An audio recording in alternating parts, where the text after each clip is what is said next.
Welcome to The Explainer. Today we're diving into what is honestly one of the most deeply inspirational true stories of human endurance, grit, and just sheer willpower ever recorded. We are looking at the incredible life of Dashrath Manjhi. This is a man who literally defied geology and stretched the absolute limits of human capability.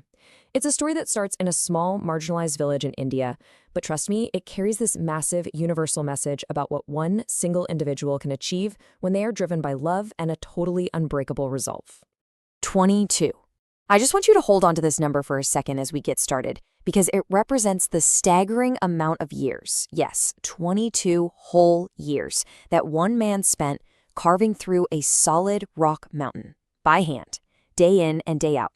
We're talking about decades of a person's life completely dedicated to moving a mountain that stood in the way of his community's survival. Section 1, The Impossible Feat.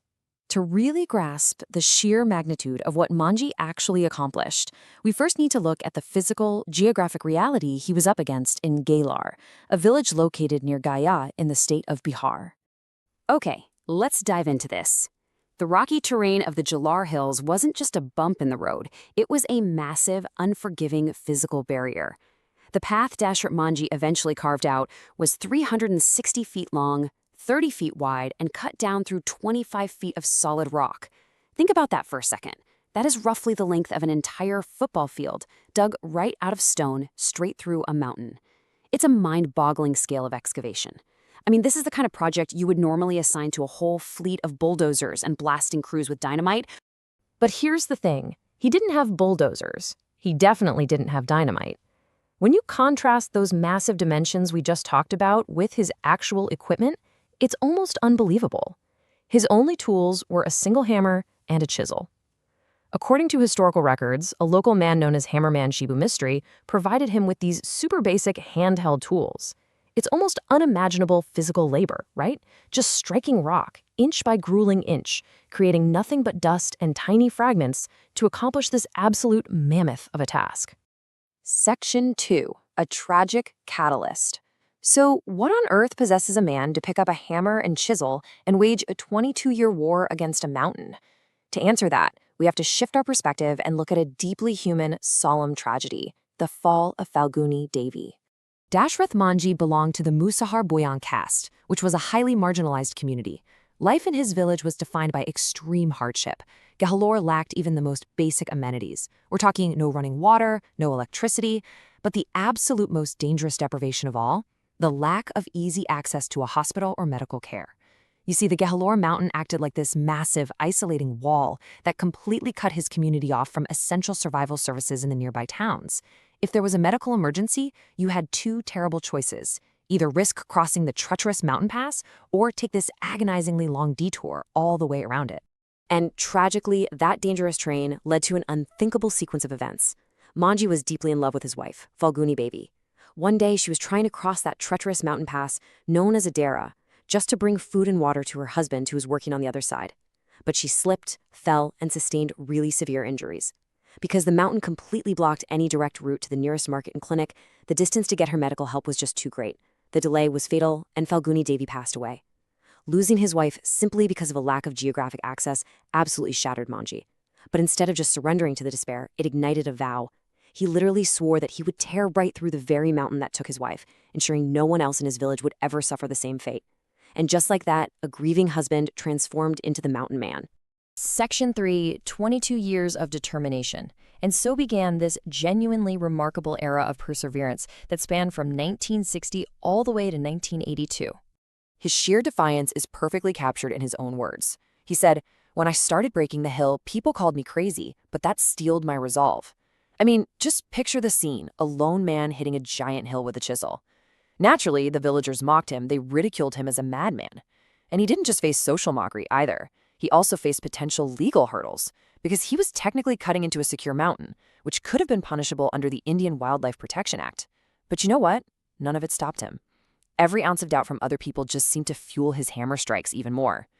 During the darkest, most incredibly exhausting days of this grueling labor, Manjhi relied heavily on a core philosophy taught by his mother.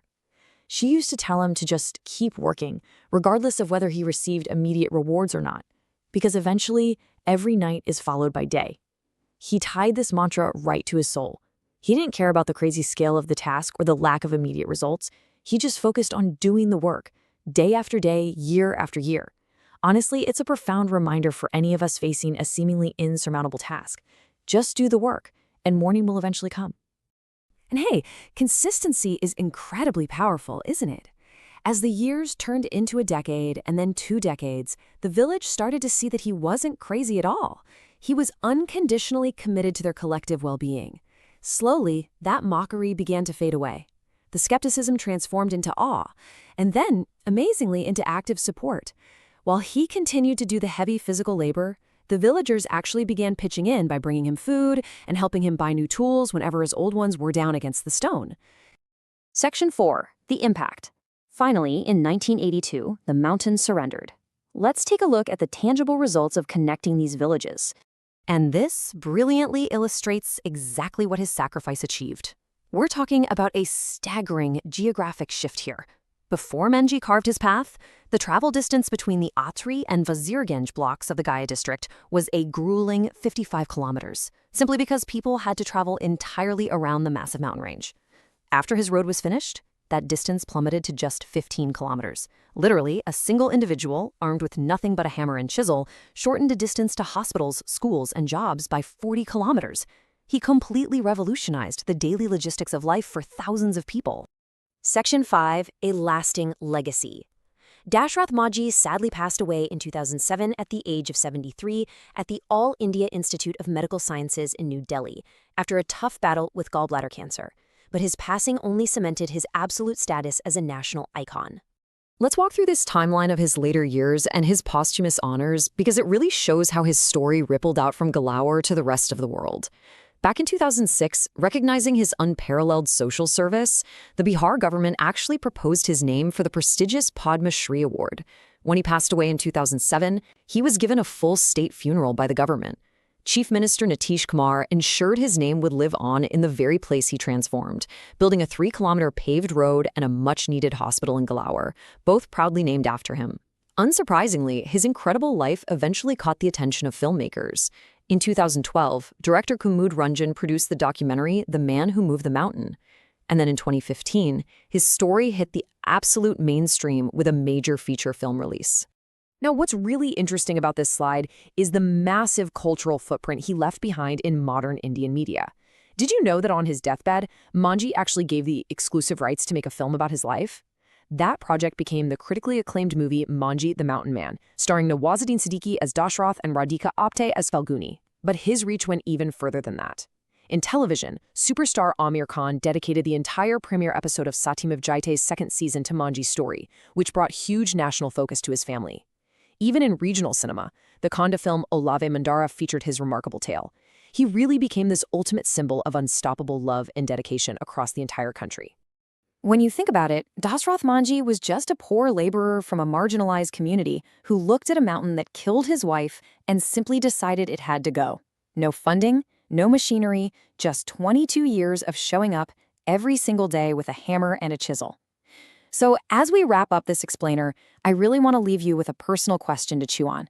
What is the mountain in your life? What barrier looks utterly impossible to you right now, but might just crumble if you simply commit to chipping away at it, day by day, year by year? Because if there's one thing the mountain man proved once and for all, it's that human will is a whole lot harder than stone. Thank you so much for joining me on this explainer. And hey, keep moving your mountains.